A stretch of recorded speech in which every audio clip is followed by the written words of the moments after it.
Pasta, oil, butter, salt, Thai sauce, chili sauce, soy sauce. Take out a pot and fill it with as much water as you need for the batch of pasta. In order to give the pasta more flavour, we're going to salt the water. Now let's make the pot hot. But while we wait for that to happen, let's get a cup of tea. Don't worry, Brits, this tea isn't going to be in the harbour.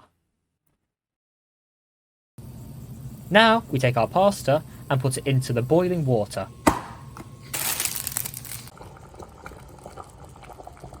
Refer to the box on how long it should cook for.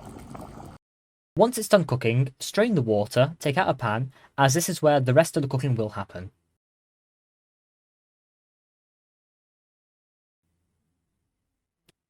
Time for some oil and butter. Stir it until it's all melted. Add the pasta to the pan. Add as much as you want and turn up the heat. Now we add the sauces.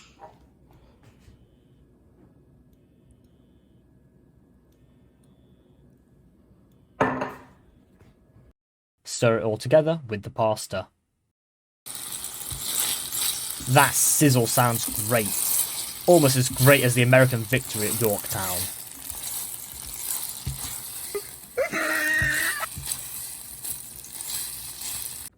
And we're done!